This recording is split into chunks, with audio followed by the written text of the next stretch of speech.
Hello आणि welcome. सर्वांचं स्वागत आहे आपल्या स्पेशल टॉपिक्समध्ये. काल आपण बघितलं होतं integral as a limit of a sum. आज आपण त्याचं अप्लिकेशन बघूया. पण ते अप्लिकेशन बघायच्या आधी आपलं पहिलं काम आहे या समेशनला इंटिग्रलमध्ये कन्वर्ट करणं. पहिलं काम काय? समेशनला इंटिग्रलमध्ये कन्वर्ट करायचं. तर कन्वर्ट कसं करायचं? एकदम सिम्पल लॉजिक आहे. बघा, आपल्याला माहित होतं dx म्हणजे काय होता? डेल्टा एक्स म्हणा काय होता तो? b मायनस ए अपॉन एन. आठवतं सर तुम्हाला b मायनस ए अपॉन एन. आता याच्यावर मी काय करतो? सपोज मी याला असे ठेवतो की हा डेल्टा एक्स इंटू एन झाला is equals to B minus A. ठीक आहे. आता जर मला एखादी रॅन्डम व्हॅल्यू पाहिजे असेल, उदाहरणार्थ ही माझ्याकडे ग्राफ होता. तुम्हाला आठवतं सर असं काहीतरी ग्राफ होता. X axis, y axis, this is function y is equals to f of x. आणि या केसमध्ये आपण एक पॉईंट घेतला होता ए, पॉईंट बी, याची व्हॅल्यू होती एफ ऑफ ए आणि याची व्हॅल्यू होती सपोज एफ ऑफ बी. आणि दोघांच्या मध्ये आपण infinite numbers of basically n numbers of steps open केल्या होत्या आणि ते एन टेन्स टू किती होतं? इन्फानाइट होतं. आता जर मला कुठलाही रॅन्डम एरिया काढायचा असेल, उदाहरणार्थ समजा इथे आर नंबरची व्हॅल्यू आहे. ठीक आहे, आर नंबरची स्ट्रीप. आता तुम्हाला माहिती आहे की आपण 0 पासून स्टार्ट केली ती व्हॅल्यू तर n-1 पर्यंत गेलो होतो. आपला फॉर्म्युला असं काहीतरी होता की summation of F of x I लिहिलाय आपण इंटू डेल्टा एक्स. आणि डेल्टा एक्स म्हणजे काय? टोटल आपल्या स्ट्रीपची विड्थ किती आहे ती काढली होती आपण. ठीक आहे, आपण डायरेक्ट लिहू शकतो, ते हरकत नाही. आणि एक्स आयची व्हॅल्यू किती होती? X I is nothing but A पासून स्टार्ट केला होता प्लस आय इंटू किती वेळा स्ट्रीप आली आपल्यासोबत? आय टाइम्स आली डेल्टा एक्स नावाची स्ट्रीप. बरोबर. आता आय नंबरची टर्म पाहिजे होती, 0 पासून स्टार्ट केलं तिथे i-1 असेल किंवा तुम्ही याला i+1 करा. जसं पहिल्या स्ट्रीपसाठी 0 डेल्टा होता, दुसऱ्या स्ट्रीपसाठी 1 डेल्टा एक्स आला, तिसऱ्या स्ट्रीपसाठी 2 डेल्टा एक्स आला होता. आर नंबरसाठी काय येणार? r-1. आय साठी किती येणार? i-1. आणि i+1 साठी येणार आहे आय. तर ही आपल्याकडे आहे. आता मला एक रॅन्डम व्हॅल्यू पाहिजे आर, कारण की मला एफ ऑफ आर काढायचं आहे. सो एफ ऑफ आर किती असणार आहे माझा? बघा, f of r is equals to f of r काढायचं आहे. लक्षात बघा, एफ ऑफ आर काढायचा असेल तर एफ ऑफ r+1 लिहितो मी, त्यामध्ये +1 करणं थोडं सोपं आहे. एफ ऑफ r+1 काढायचं आहे तर जास्त करायची गरज नाही. एक्सच्या ठिकाणी r+1 लिहावं लागेल. This is F of, already आपला पहिले ए होता, ए प्लस इथे झाला r+1 R into delta x. ही आपली व्हॅल्यू. त्या एका पॉईंटला व्हॅल्यू मिळाली. आता आरची व्हॅल्यू कंटिन्यू चेंज होत राहील, 1 2 3 4 5. जेव्हा तुम्ही इंटिग्रेट करणार तुम्हाला काय काय गोष्टी भेटणार ते लक्षात ठेवा. बघा, याला आपल्याला इंटिग्रेशन मध्ये कन्वर्ट करायचं आहे. पहिली गोष्ट, मी एक ह्या लिमिटला थोडं चेंज करतो. काय चेंज करणार आहे? 0 पासून n-1 पर्यंत जा किंवा 1 पासून n पर्यंत जा, इट इज ऑलमोस्ट इक्वल. आपण जर राईट साईडचा एरिया घेतो, म्हणजे हा लेफ्ट साईडचा 0 करण्यापेक्षा इथून एरिया काढतो, ते हरकत नाही, रेक्टँगलच आहे तो आपल्यासाठी. सो ही एक कंडिशन 1 पासून n पर्यंत घेऊन गेलो आपण, जास्त काहीही फरक पडलेला नाही. आता करण्याचं कारण काय? कारण असं आहे की आपल्याला माहिती आहे की n ची व्हॅल्यू काय होती? n is equals to delta x is equals to B minus A. मग आता लिमिट आपली काय होती? ए टू बी पाहिजे होती, बरोबर. मग ए टू बी साठी काय असणार आहे? जेव्हा आपण एन ची व्हॅल्यू 0 ठेवणार, डेल्टा एक्स तर फिक्स आहे आपला, जेव्हा आपण एन ची व्हॅल्यू 0 ठेवणार तर आपल्याला काय मिळणार? एन ची व्हॅल्यू किती आहे? ऍक्च्युअली 0 नाही, एन टेन्स टू किती आहे? इन्फानाइट. ही इन्फानाइट आहे, ही खूप 0 आहे, ऑलमोस्ट टेन्स टू 0. ही व्हॅल्यू टेन्स टू इन्फानाइट आहे, दिस टेन्स टू 0. तर जेव्हा आपण खूप मोठ्या व्हॅल्यूला खूप छोट्या व्हॅल्यूने मल्टिप्लाय करतो त्याचं काहीतरी काय असते? एक फायनाइट आन्सर असते. काय असतं त्याचा? Finite answer. तर फायनाइट आन्सर जर आपल्याकडे असेल, आपल्याला फक्त बेसिकली कम्पेअर काय करायचं आहे की ए आणि बी ची व्हॅल्यू केव्हा भेटणार आहे, तेव्हाच काम करायचं आहे. जेव्हा आपण 1 व्हॅल्यू ठेवणार आहे किंवा 0 व्हॅल्यू ठेवणार आहे तेव्हा ए भेटणार. जेव्हा आपण n टाइम्स ठेवणार आहे तेव्हा आपल्याला बी व्हॅल्यू भेटणार, कारण आपण n पार्ट केलेले आहे, राईट. तर मग बघा, आपल्याला चेंज काय करायचं आहे? जी समेशनची लिमिट आहे ती समेशन चेंज होणार इंटिग्रलमध्ये. समेशन कशामध्ये चेंज झालाय? इंटिग्रलमध्ये.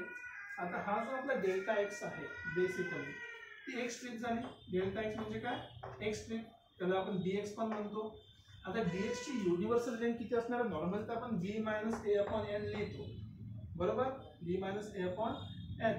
आता b minus a upon n करायचं असेल तर b आपला x ची व्हॅल्यू आहे, एक्झाम्पल सांगतो, जसे हे आपले b ची व्हॅल्यू, नेक्स्ट स्टार्टिंग तर a पासून झाला, हा आपला b चा व्हॅल्यू झाला. डेल्टा एक्स काढताना तुम्ही जर b ची व्हॅल्यू पुट केली तर हा b ची व्हॅल्यू किती होणार, b is equals to already एक a होता, या ठिकाणी सांगतोय मी i डेल्टा एक्स, आणि त्यातून मला काय काढायचं आहे, मायनस a काढायचं आहे. समजलं काय म्हणतोय मी, की आपण कोणत्या पॉईंटवर काढतोय ते आपल्याला काढायचं आहे इथे. तर b या पॉईंटवर काढायचं होतं, तो b मायनस a पाहिजे. n डेल्टा एक्स म्हणजे, n डेल्टा एक्स म्हणजे काय, b ची व्हॅल्यू पुट केली, x समजा इथे b असता, b म्हणजे काय, a मध्ये मी n-1 डेल्टा एक्स ऍड केले, r पाहिजे असता तर r मध्ये मी r-1 डेल्टा ऍड केले, r+1 पाहिजे होतं तर याच्यामधून एक कमी करून तेवढे डेल्टा एक्स ऍड केले, ऍड केले ते कॅन्सल झालं तर मला ही व्हॅल्यू मिळाली. बघा बेसिकली dx इक्वल्स टू काय मिळालं मला, इथून मला एक गोष्ट मिळाली इम्पॉर्टंट, की हा जो dx आहे, dx म्हणजे काय असला पाहिजे, i अपॉन n असला पाहिजे. जेव्हा तुम्ही फंक्शन सॉल्व करताय, तुम्ही i मध्ये करा किंवा r मध्ये करा, तुमची चॉईस. जर तुम्ही ते f ऑफ r लिहिणार तर r टेन्स 1 to n राहणार, जर तुम्ही i लिहिला तर i असणार. माझ्या केसमध्ये मी r लिहिला आहे, सॉरी i लिहिला आहे.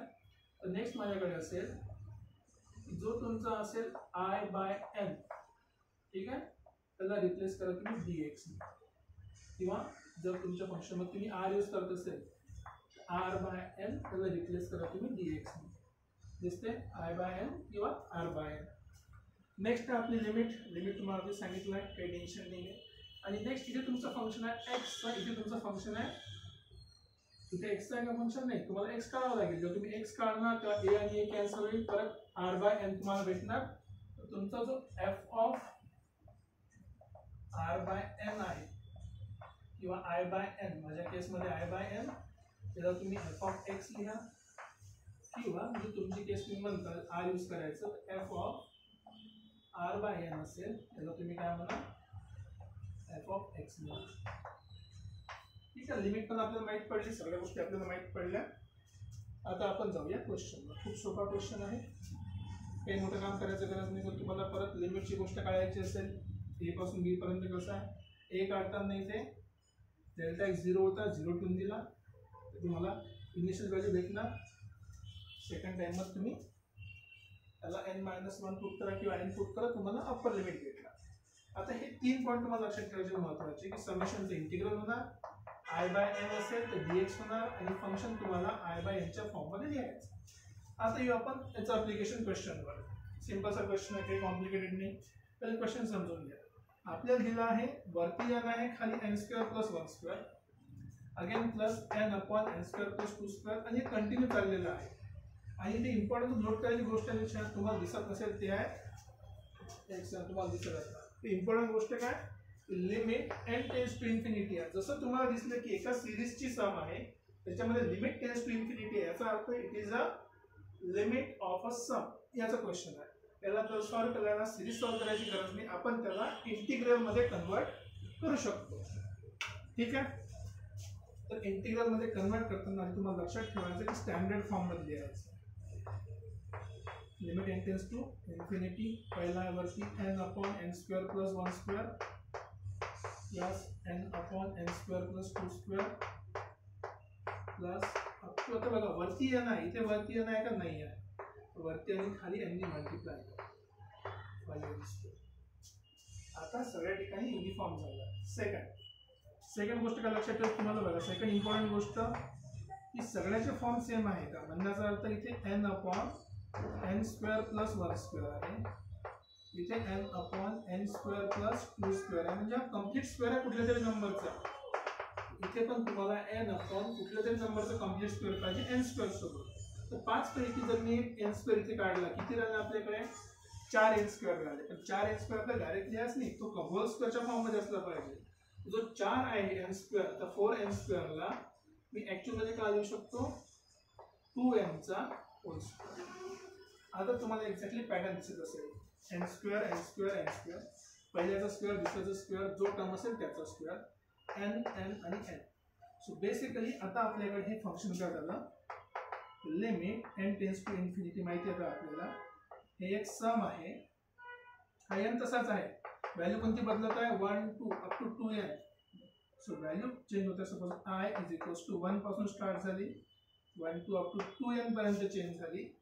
समेशन कशाचं आहे, वरची व्हॅल्यू चेंज झाली आहे का, बिलकुल नाही. सो n अपॉन हे चेंज झाली आहे का, नाही, n स्क्वेअर ही व्हॅल्यू चेंज होत आहे, हा झाला i स्क्वेअर. राईट, हे झालं लिमिटचं सम. एकदम सिंपलचं काम, त्याच्यामध्ये काही मोठं काम करायची गरज नाही, एकदम सिंपल आहे. राईट, आता करायचं काय, काही नाही, आपल्याला फंक्शन आय बाय एनचं फंक्शन पाहिजे, तिथे आय स्क्वेअर आहे, इथे एन स्क्वेअर बाहेर कॉमन काढा. बघा काय होणार, limit n tends to infinity, ठीक आहे, समेशन तसंच ठेवा तुम्ही, I equals to 1 to 2n. इथे मी कॉमन काढला एन स्क्वेअर, तर वरती आहे एन, खाली बाहेर काढला आहे एन स्क्वेअर. राईट, आणि आता कारण आपल्याकडे इथला 1 तसंच आहे, खाली आपल्याकडे आहे एन स्क्वेअर, तो बाहेर निघाला 1 राहिला, आणि खाली राहिला आपल्याकडे r plus r sorry i upon n याचा होल स्क्वेअर. राईट, एक एन कॅन्सल झाला, इथे 1 बाय एन झाला. आता इथे एक इम्पॉर्टंट आहे, i by n equal to dx ठेवायचं की 1 बाय एन डीएक्स ठेवायचं. नॉर्मल केसमध्ये 1 बाय एन डीएक्स ठेवू शकतो, कारण आपण delta r is equals to, ठीक आहे, हे झालं आपलं 1 बाय एन डीएक्स. सिंपलचं काम आहे, हे डीएक्स बरोबर झालं, हे आपलं एफ ऑफ एक्सचं फंक्शन झालं. आता हे जे काही सम होती याला आपण सिम्पली कन्वर्ट करू शकतो, इंटिग्रेशन 1 बाय एन म्हणजे झालं आपल्या डीएक्स, ठीक आहे, डी आर करू नका, डिफरन्शिएट करतो, r by n equal to x होतं, ॲक्च्युली एक्स लिहायला पाहिजे होतं, की i by n is equals to x लिहायला पाहिजे होतं. डिफरन्शिएट केल्यावर d i is equals to काय झालं असतं, d x 1 by n. dx is equals to 1 by n आपल्याला इथे मिळाला, हा 1 बाय एन म्हणजे dx झाला. फंक्शन काय 1 अपॉन 1 प्लस ही व्हॅल्यू आपली एक्सच्या बरोबर आहे, 1 प्लस एक्स स्क्वेअर. आता लिमिट कॅल्क्युलेट करायचं काही मोठं काम नाही, बघा, जेव्हा i by n is equals to 1 केव्हा असेल, जेव्हा आयची व्हॅल्यू 1 ठेवली आपण, ठीक आहे, आयची व्हॅल्यू 1 ठेवली, एन टेन्स टू इन्फिनिटी आहे, हा झाला अप्रॉक्सिमेटली 0, म्हणजे जे काही नवीन व्हॅल्यू तशी लागली, अप्रॉक्सिमेटली टेन्स टू 0. बरोबर ना, सुरुवातपासून स्टार्ट केला, 1 ठेवला आयच्या ठिकाणी, तर 1 अपॉन एन किती झाला, up to infinity. So basic झालं 0 पासून स्टार्ट. सेकंड काम काय आपलं, जेव्हा मी आयची व्हॅल्यू 2n ठेवणार, सो 2n अपॉन एन, तर n n cancel, which is equals to 2. So basically summation 0 to 2. एवढं इझी काम होतं, काही कॉम्प्लिकेटेड नाही आहे. मी मुद्दाम सॉल्व करायला वेळ घेतला आहे, तर तुम्हाला समजलं पाहिजे की आपण लिमिट पण कशी काढली. आता इंटिग्रलचा आन्सर खूप सोपा आहे, 1 upon 1 plus x square standard integral आहे. This is nothing but tan inverse of x, limit x equals to 0 आणि x equals to 2. Upper limit put करा, लोअर लिमिट tan इनवर्स 0 ची व्हॅल्यू 0 आहे. आपला आन्सर आपल्याला मिळाला tan inverse of 2. So this is your final answer. अशा प्रकारे आपण integral as a limit of sum solve करू शकतो. सगळ्यात जास्त इम्पॉर्टंट पॉईंट काय आहे, एक लिमिट टेन्स टू इन्फिनिटी असलं पाहिजे, सेकंड सम ऑफ सिरीज असलं पाहिजे, थर्ड स्टँडर्ड फॉर्म दिसला पाहिजे. तिन्ही गोष्टी तुम्हाला दिसल्या की फक्त काय लक्षात ठेवायचं आहे की व्हॅल्यूज काढण्यासाठी i by n equals to x असेल, किंवा तुमच्या केसमध्ये तुम्ही त्याला r by n equal to x म्हणता. इथे डी आरने डिफरन्शिएट करा, इथे एक्सने डिफरन्शिएट करा, तुम्हाला काय भेटणार 1 by n equal to d x दोन्ही केसमध्ये. आणि तुम्हाला फंक्शन आय बाय एन मध्ये किंवा आर बाय एन मध्ये कन्वर्ट करायचं. हे 3 सबस्टिट्यूशन केले की तुमचा आन्सर 2 ते 3 स्टेपमध्ये येईल. एकदम सिंपलचा कॉन्सेप्ट आहे, काही कॉम्प्लिकेट करायची गरज नाही आहे, फक्त ट्रान्झिशन लक्षात ठेवा आणि हे लॉजिक लक्षात ठेवा. तर भेटूया परत नेक्स्ट क्वेश्चन सोबत. Till then take care, bye bye.